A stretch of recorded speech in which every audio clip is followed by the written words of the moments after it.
Muy buenos días. Son las 6 de la mañana de este lunes 24 de julio de 2017. Un 24 de julio, pero de 1783, nació don Simón Bolívar. Estos son temas y asuntos que trataremos en la grata compañía de ustedes durante las próximas horas. Rigo, ra, ra, ra. Una buena noticia que le llegue a este país. Rigoberto Urán, subcampeón de la Vuelta a Francia.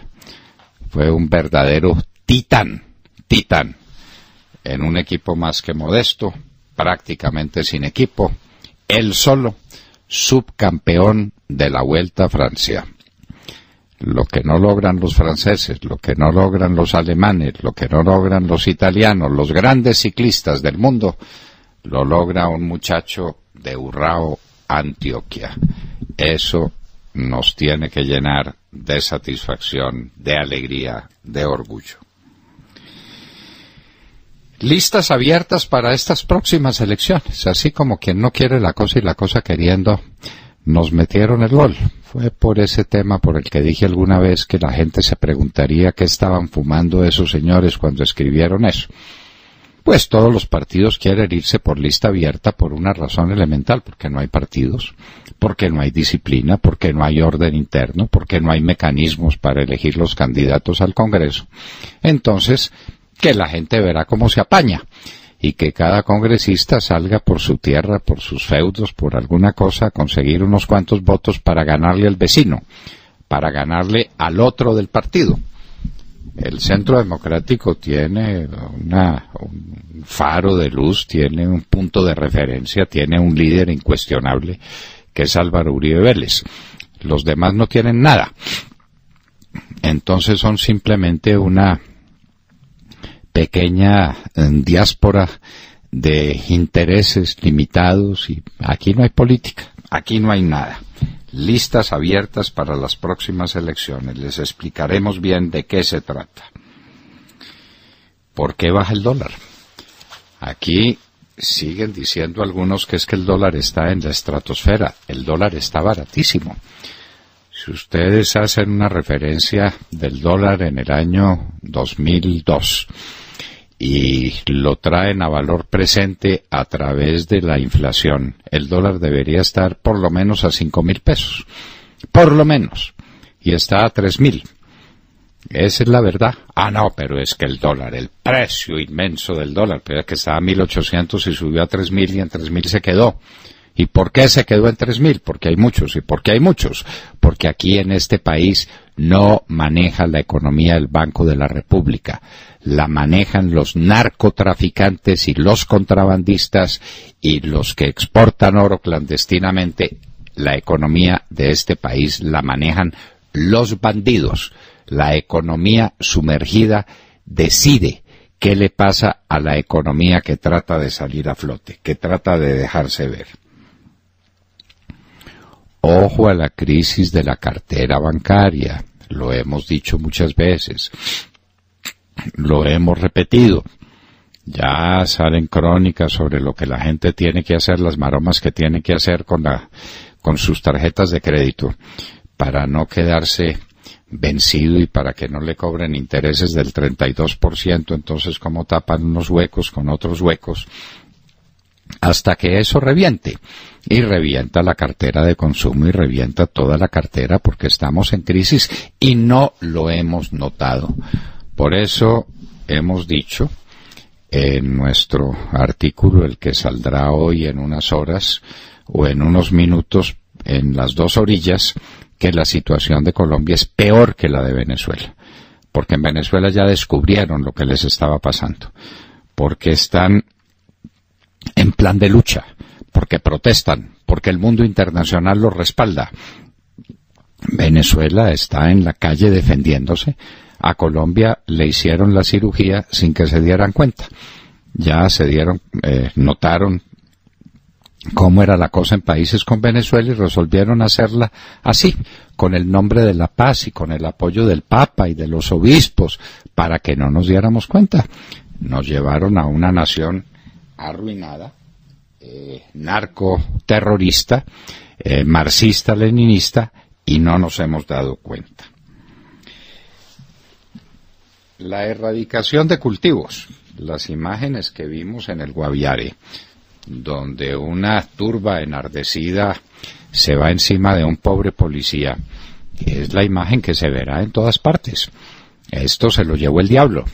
Y entonces el gobierno dice mentiras y el ministro de Defensa dice mentiras y todos dicen mentiras. A propósito, el ministro de Defensa, o el ministrico, como lo llaman algunos, ofreció su cabeza si no disminuía la erradicación de cultivos. ¿Será por eso por lo que se va? A propósito, Santos hace una crisis ministerial y no tiene ministros. No tiene ministros. No hay quien le acepte. No ha podido conformar un gabinete. Ahora, para contradecirnos, saldrá con un gabinete a las 9 de la mañana, con cualquier cosa. Se habla del gabinete de los viceministros. Se habla de todo. Santos no tiene gabinete, no sabe para dónde va. Lo único que le interesa es entregarle este país a las FARC. Nada más que eso.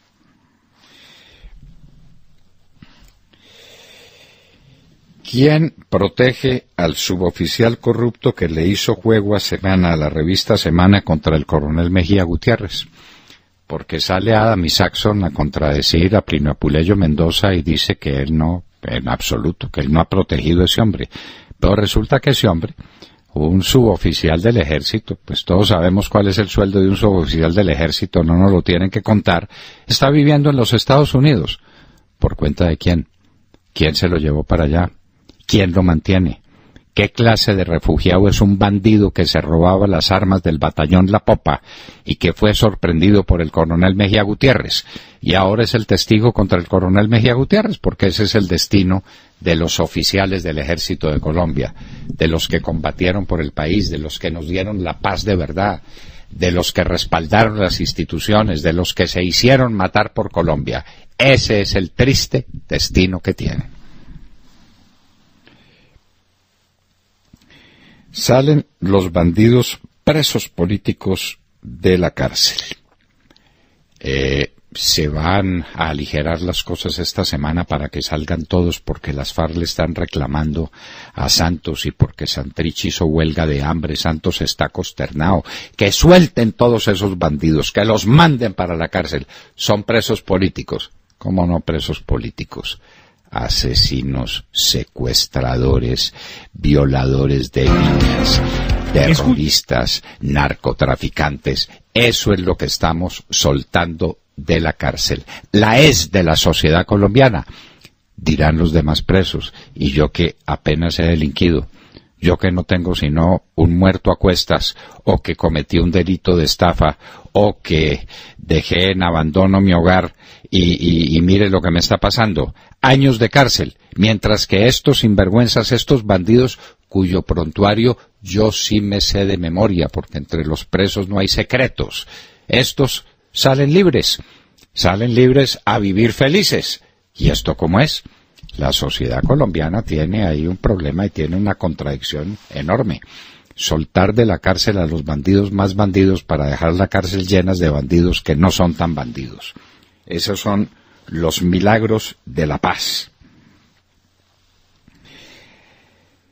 La crueldad de la Corte con el representante Óscar Arboleda. Óscar Arboleda está muy enfermo, muy enfermo. Dicen los que lo conocen que solamente espera para morir tranquilo la absolución de la Corte, que no le dicta sentencia. Lo tienen engavetado, como tienen engavetado a Luis Alfredo Ramos, como el Consejo de Estado me tiene engavetado a mí.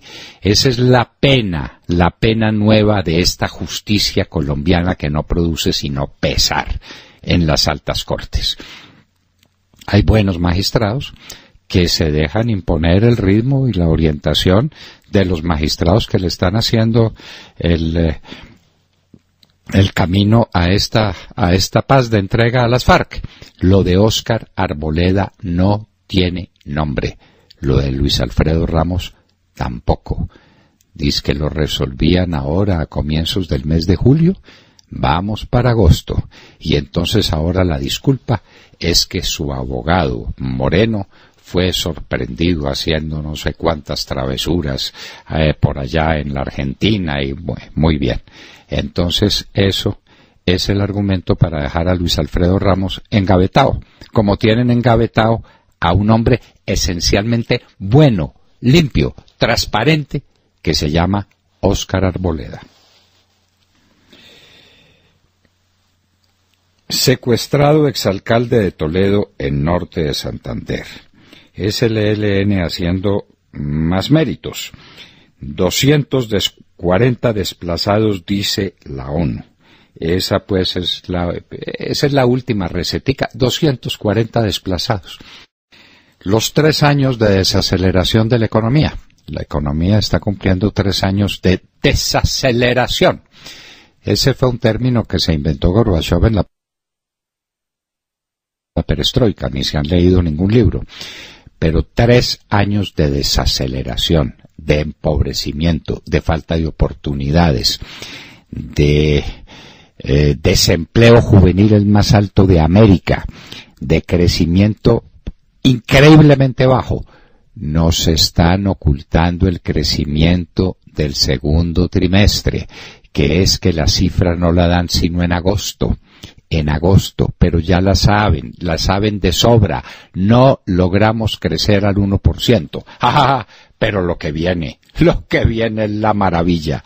La maravilla, el desastre de un país al que arruinó Juan Manuel Santos con sus ayudas como la del padre de Rú y la del señor Álvaro Leiva, que se reúnen con los paramilitares que salieron de 8 años de cárcel y los bandidos de las FARC que no van a pagar un día de cárcel.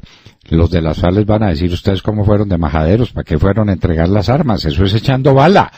Y echando bala a uno le perdonan todo. Y no se le olvide que somos socios, ¿no? Somos socios en el negocio de la cocaína. Y eso todo lo coordina el padre de Rú. Y Álvaro Leiva, que es incapaz de matar a nadie.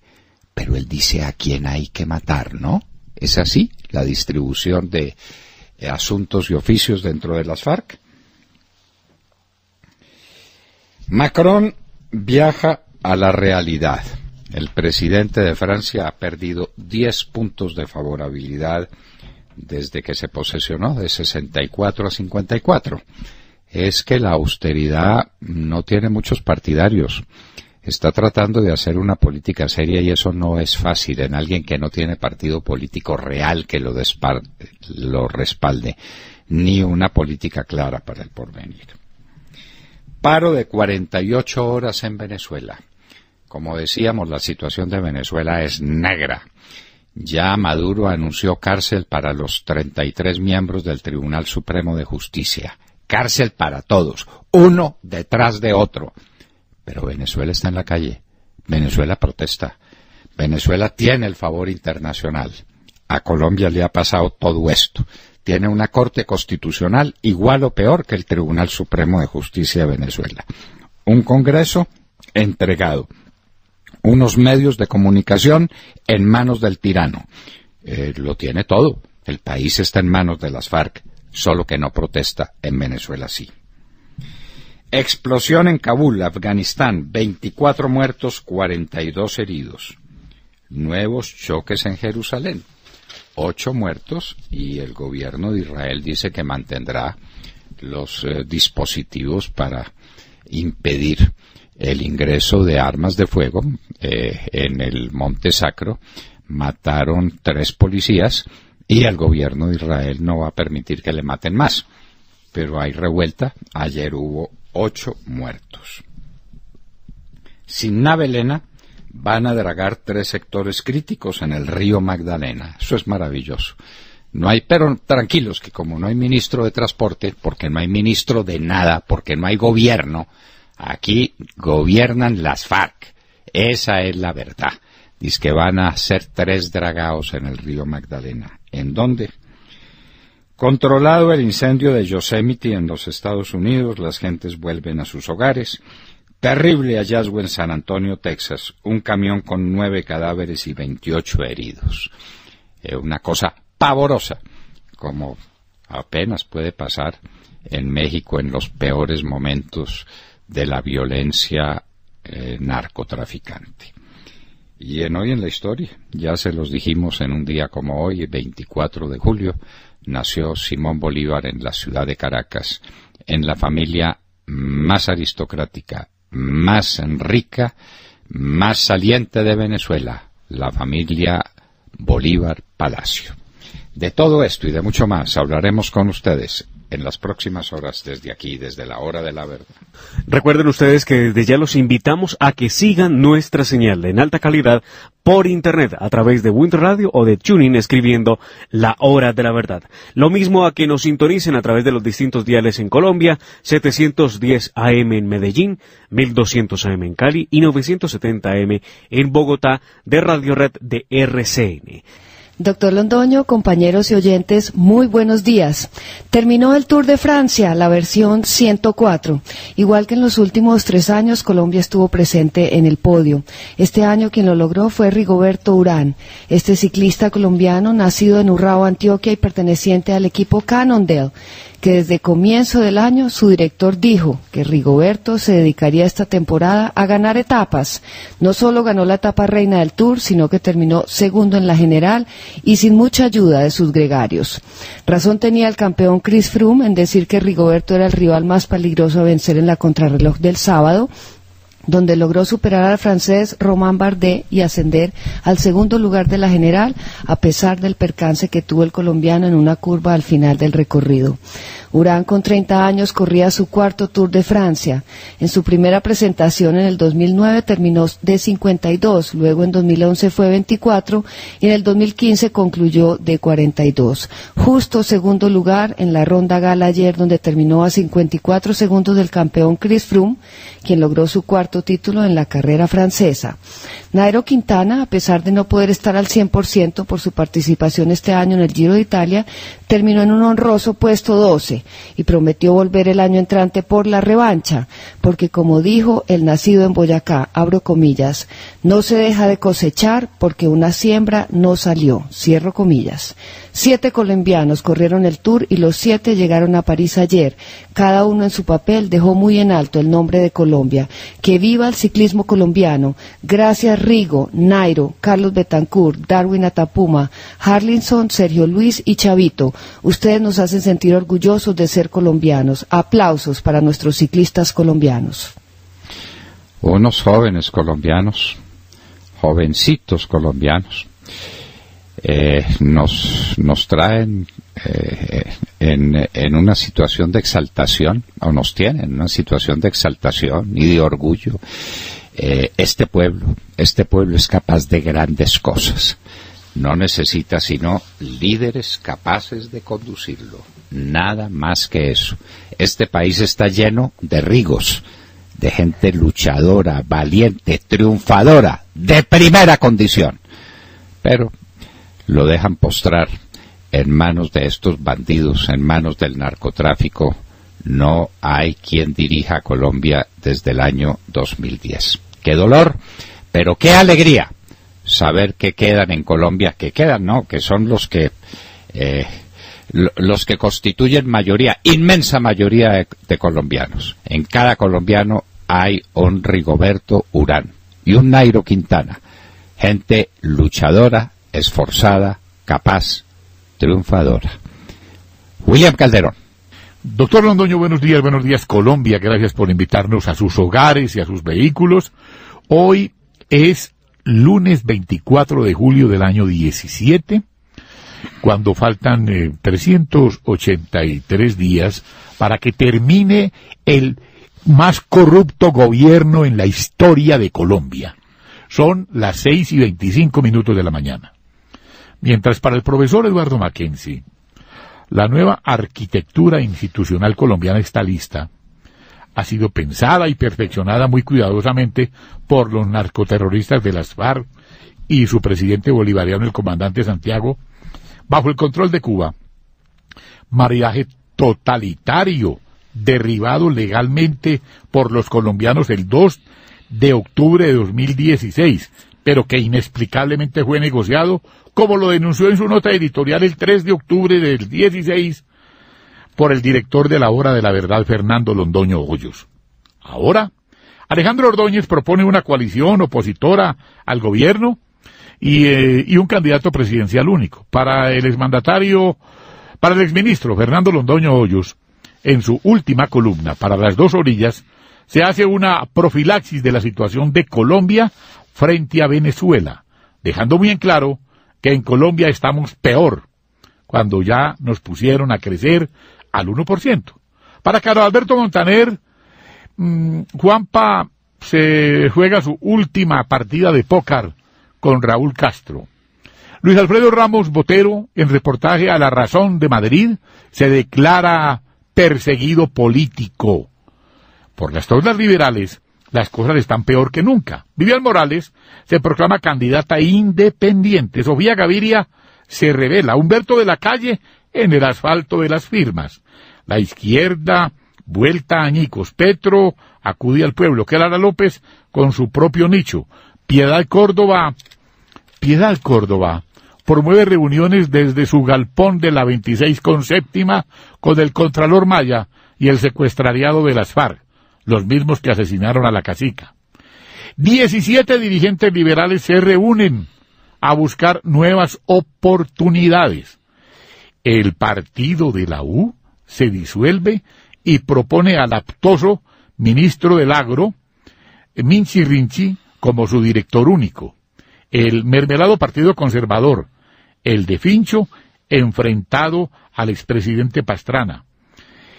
Los autodenominados independientes, los verdes, siguen todos los días más verdes, con el señor Sergio Fajardo y Claudia López. El Centro Democrático buscando candidato, mientras los aspirantes siguen, según las encuestas, no llegan al margen de error. Mientras tanto, el presidente de las FARC mantiene en interinidad su gabinete. Doctor Londoño, ¿para dónde va Juanpa sin gabinete, sin petróleo y sin nada, pero con coca? ¿Dónde están los ministros? ¿Dónde están los ministros? Ni siquiera gabinete tenemos. Esta es una crisis política sin precedentes. Nunca hubo tanta confusión, nunca tanto caos, nunca tanta desilusión entre la gente y tanto pesar. Este es un país melancólico. Por lo menos en Venezuela hay gente resuelta, hay mártires, la gente está en la calle, la gente protesta, la gente se la juega el todo por el todo. Claro. Tal vez empezaron demasiado tarde. En Colombia no hay nada. No hay Pero nada. En Colombia aquí nos ganamos el plebiscito, como usted lo contó en el editorial, que tuvimos la oportunidad de volver a escuchar el viernes pasado, cuando pudimos habernos ido para la Plaza de Bolívar a exigir la renuncia del espurio presidente, del sátrapa. Ese día fue un día memorable de la democracia colombiana y simplemente lo dejamos pasar. Montserrat Fernández. Muy buenos días a todos. Bueno, pues yo le voy a responder también a William Calderón cuando se pregunta para dónde vamos. Huyendo, eso dicen las cifras de la ONU, huyendo porque hay mucho desplazamiento. Y no es extraño que los colombianos muestren su descontento ante la supuesta paz que el gobierno firmó con el grupo narcoterrorista de las FARC, sobre todo porque nadie ve esa paz que tanto cacarea el gobierno. Continúan los secuestros. Este fin de semana, por ejemplo, secuestraron al exalcalde del municipio de Toledo, en norte de Santander, Carlos Omar Delgado Bautista. Por supuesto, van a decir que fue un grupo armado diferente a las FARC, pero a fin de cuentas lo que importa es que exista la paz y la tranquilidad que tanto pregona el gobierno, ¿no? Además de los secuestros que no han disminuido tanto como el gobierno dice, está el tema del desplazamiento. Por eso digo que la gente está huyendo, que no solo no ha disminuido, sino que está aumentando. La Oficina de Coordinación de Asuntos Humanitarios de las Naciones Unidas denunció este fin de semana que más de 60 familias, 240 personas, abandonaron 3 caseríos por temor a los combates entre el ejército y un grupo armado no estatal, así los llaman ahora, sin identificar. Es decir, son los mismos, pero sin brazalete. Estas 240 personas salieron de los caseríos Buena Suerte, La Laguna y Bélgica en el municipio de Acarí, departamento del norte de Santander.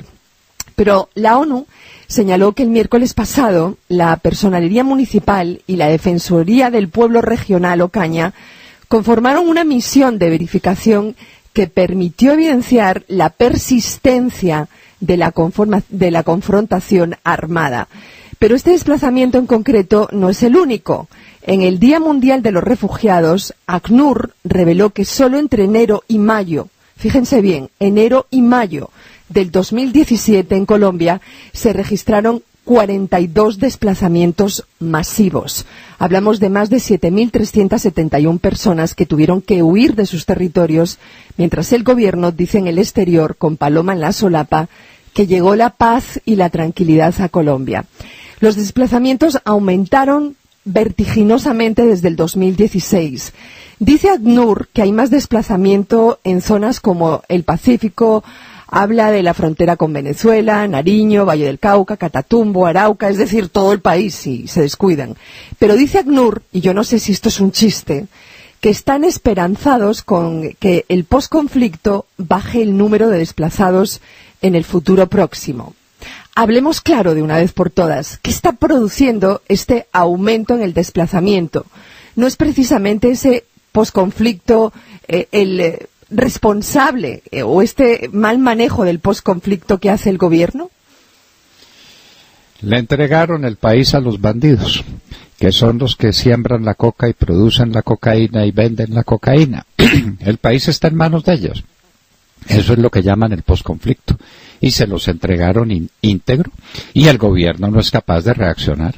Usted vería las imágenes del pobre policía al que toma por asalto una horda de narcotraficantes, y es decir, de guerrilleros que no llevan el camuflado en ese momento para la foto, porque salen para la foto blandiendo machetes como si fueran campesinos.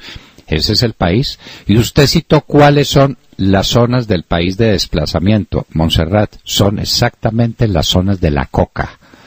Repásela. Claro. Pacífico, sí. Arauca, Caquetá, Putumayo, exactamente esas zonas, las zonas de la coca. Este país tiene un combustible para su incendio que es la cocaína.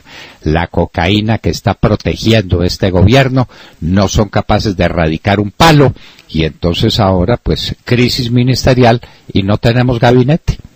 Era pues lo que faltaba. Demar Córdoba. Doctor Fernando, compañeros de la mesa, oyentes de la Hora de la Verdad, muy buenos días. Las autoridades admitieron el grave problema de orden público que surgió con la estrategia de paz del presidente Juan Manuel Santos de acabar con la aspersión aérea de los cultivos de coca por petición expresa de la narcoguerrilla de las FARC desde La Habana. Según dijo el general José Ángel Mendoza, director de la Policía Antinarcóticos, tanto las FARC como el ELN en todas las zonas cocaleras del país están presionando a los cultivadores de coca para que impidan las jornadas de erradicación por parte de la policía. Cultivadores de coca que en su gran mayoría son los mismos guerrilleros, para que no haya dudas. Fue así como la semana pasada en el departamento del Guaviare, un grupo de presuntos campesinos y guerrilleros de las FARC secuestraron al subintendente de la policía, Robin Castaño, que erradicaba cultivos de coca. Escuchen ustedes el tono de estos salvajes que dicen ser campesinos, más bien guerrilleros, y las amenazas que lanzan.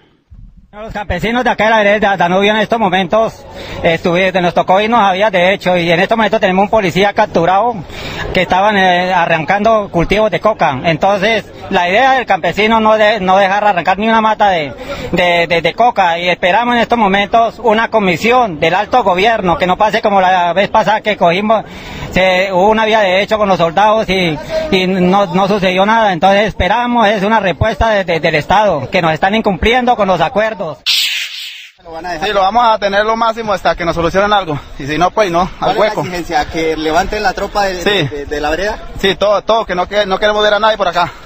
Y si no, pues al hueco. Más claro no puede ser. Y nos están incumpliendo con los acuerdos. ¿Quiénes son entonces? Sí, ¿quiénes son? Los guerrilleros de las FARC. Y narcotraficantes. Es que, doctor Fernando, en virtud de ese narcoacuerdo con la guerrilla de las FARC, Todo el que cultiva coca en Colombia hoy tiene derecho a salud, vivienda, subsidio familiar y económico para que adelanten proyectos en sus campos. Además, esto pues obviamente ha redundado en la enorme producción de coca en el país, que significa plata contante y sonante para las FARC y el ELN, que ya no tienen que pasar por las fincas amenazando y rogando para que cultiven coca, porque detrás de la plata del Estado todos quieren ser cocaleros hoy en Colombia. Muy bonito posacuerdo, o más bien, muy bonita paz la que nos ha dejado el presidente Juan Manuel Santos. Muy bonita paz la que nos está dejando. Al hueco nos están incumpliendo con los acuerdos y no vamos a dejar arrancar una mata de coca. Sí oyeron, ¿no? Sí oyeron.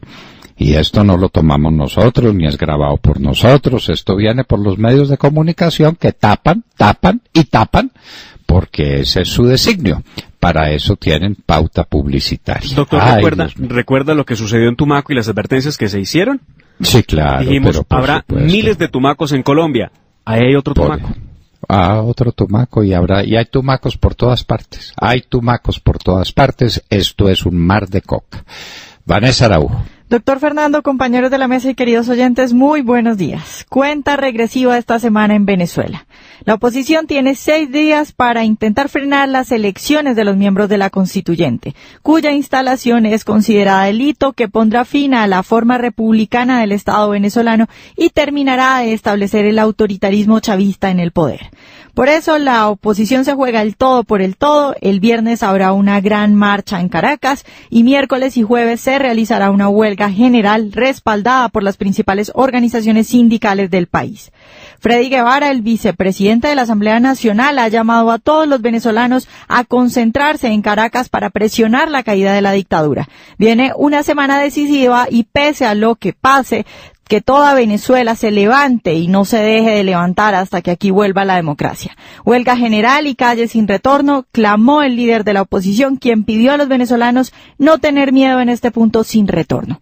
Y mientras que la oposición prepara su agenda de la semana, la tiranía ya empezó una escalada en la represión. El sábado en la tarde, Ángel Serpa Aponte, uno de los juristas designados el viernes como miembro de la Sala Político-Administrativa del TSJ, fue detenido después del secuestro del señor Serpa. El líder político venezolano Enrique Capriles aseguró que ya se ordenó al Servicio Bolivariano de Inteligencia SEBIN detener a los 33 magistrados nombrados como tales por el Parlamento para sustituir a jueces del Tribunal Supremo que consideran ilegítimos. Horas después, Maduro confirmó lo dicho por Capriles. En su programa de televisión Los Domingos con Maduro afirmó lo siguiente: como esta gente que nombraron usurpadores que andan por ahí. Todos van a ir presos, uno por uno, uno detrás de otro. Todos van a ir presos. Y a todos les van a congelar los bienes, las cuentas y todo.